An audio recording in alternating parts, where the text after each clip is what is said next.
এবং south warriors এবং defending champions, তো সেটা অ্যাডেড কোনো প্রেশার আছে তোমরা কীভাবে? না, অ্যাডেড কোনো প্রেশার না। আমরা ম্যাচ বাই ম্যাচ খেলছি, বাস এটাই যে প্রত্যেকটা ম্যাচ যেভাবে আমরা কীভাবে জিতবো সেটার জন্যই ফোকাস করছি। লাস্ট ইয়ার আমরা চ্যাম্পিয়ন ছিলাম, ঠিক আছে, দ্যাট ইজ পাস্ট, প্রেজেন্টে ফোকাস করছি একদম। অ্যাজ এ সিনিয়র প্লেয়ার, তুমি যে জুনিয়র প্লেয়ার আছে টিমে, তাদের কীভাবে তোমার এক্সপিরিয়েন্সটা শেয়ার করছো, কীভাবে? অবভিয়াসলি আমি যতটা শিখেছি ক্রিকেট থেকে যে টি20 ক্রিকেটে কীভাবে অ্যাপ্লাই করতে হয়, স্পেশালি এরকম কন্ডিশনসে, তো সেটাই এক্সপিরিয়েন্স শেয়ার করছি as a bowler, as a batsman. আমি যতটা জানি সেটাই আমি ওদেরকে বোঝানোর চেষ্টা করছি।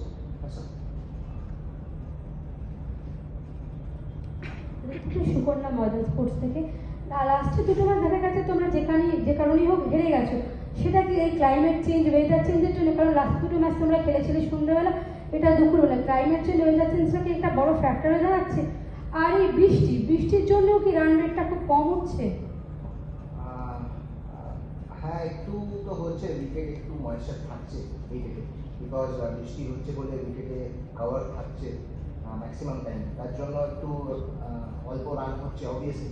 কারণ ইনিশিয়াল ফার্স্ট 5-6 ওভার্স অনেকটা ডিফিকাল্ট, যারা ফার্স্ট ব্যাটিং করছে তাদের পক্ষে বড় রান করা, কারণ পাওয়ার প্লে এমন একটা জায়গা যেখানে আজকালকার দিনে টি20 ক্রিকেটে যেখানে অনেক রান জাম্প করে, বাট সেটা হচ্ছে না বিকজ অফ দ্য কন্ডিশন, ওয়েদারের জন্য।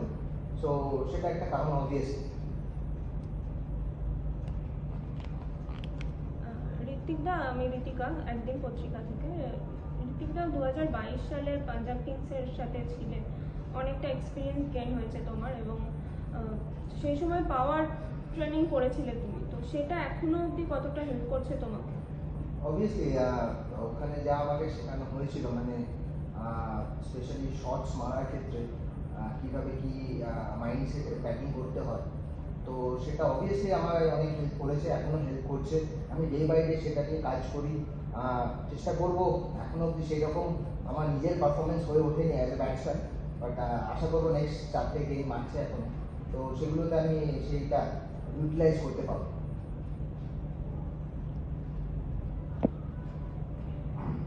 Hi Ritikta, this is Amrit from Web Sports. After registering 2 back-to-back narrow defeats, this was your first win of the season.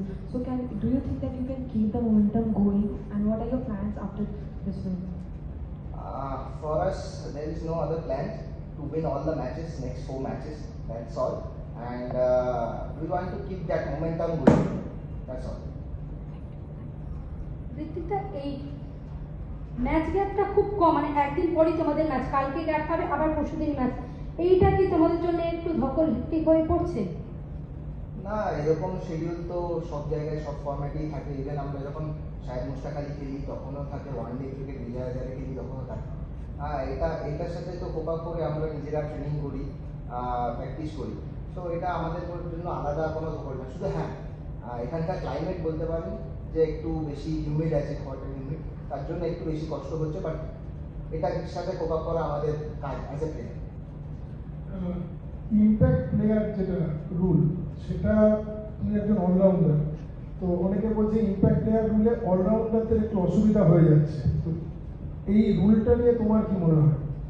দেখুন, এটা অবভিয়াসলি বিসিসিআই ডিসিশন যে impact rule আছে, but হ্যাঁ, একটা সত্যি কথা যে এর জন্য অনেকটা অলরাউন্ডারদের জন্য একটু ক্ষতি হচ্ছে, কারণ যারা প্রপার অলরাউন্ডার তার জায়গায় একটা বেটার ব্যাটসম্যান খেলছে, যে প্রপার ব্যাটসম্যান আর প্রপার বোলার খেলছে, তো সেখানে একটু অলরাউন্ডারদের জন্য একটু মুশকিল হচ্ছে, যারা প্রপার অলরাউন্ডার তারা অতটা হয়তো সুযোগ পাচ্ছে।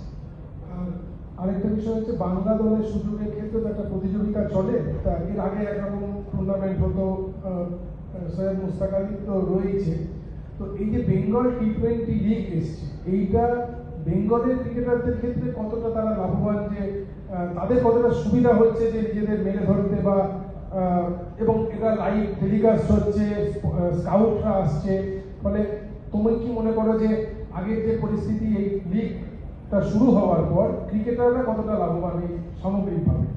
একদম, প্রচুর জুনিয়র ক্রিকেটার্স উঠে আসছে, হ্যাঁ, যারা হয়তো সেরকম অপরচুনিটিস পেত না, সেরকম দেখার জায়গা ছিল না, একটা T20 লিগ হওয়াতে এখন টিভিতে ব্রডকাস্ট হচ্ছে, সব কিছু হচ্ছে, সিলেক্টার্সরা আসছে, ইভেন স্পটাররা আসছে, তাদের কাছে সামনে নিজেদের ট্যালেন্টটা শোকেস করার একটা বিরাট অপরচুনিটি।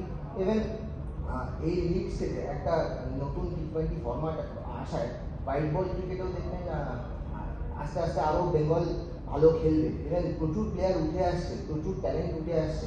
আজকালকার দিনে একজনের পিছনে আরও 3-4 জন ওয়েট করে আছে যে ওর জায়গায় আরেকজন পিছনে কিন্তু নক করছে যে আমিও কিন্তু এসে গেছি। সো এটা খুব ভালো সাইন, এটা বেঙ্গল ক্রিকেটের জন্য খুব ভালো সাইন। আমার শেষ প্রশ্ন, মোহাম্মদ শামি যেভাবে বোলিং করেছেন, হ্যাট্রিক সহ 4 উইকেট, শাহবাজ খেলছে, ফলে এগুলো কি নিজেদের মধ্যেও একটা, তুমিও বোলিং করো, তো এটা তোমাকে কতটা প্রেরণা যোগাচ্ছে যে নিজেকে আরো ভালো করার জন্য, বা তাদের পারফরমেন্স নিয়ে কি বলবে? অবভিয়াসলি ইন্ডিয়ার প্লেয়ারটা, তাদের পারফরমেন্স নিয়ে তো আমার কিছু বলা সাজে না, বাট হ্যাঁ অবভিয়াসলি তাদের পারফরমেন্স দেখে আমিও নিজে ইন্সপায়ার হয়েছি। যত আমি ভালো করতে পারবো তত আমার নিজের জন্য ভালো, ইভেন বেঙ্গল ক্রিকেটের জন্যও ভালো। শুধু আমার জন্য না, সামি ভাই আর শাহবাজের পারফরমেন্স দেখে অনেক জুনিয়ররাও আশা করছি অনেক ইন্সপায়ার্ড হচ্ছে যে কী করে তারা এত ভালো বল করছে, কী করে এত ভালো ব্যাট করছে, কী করে এত মাঠে তাদের অ্যাটিটিউড, সব কিছুই দেখার মতো।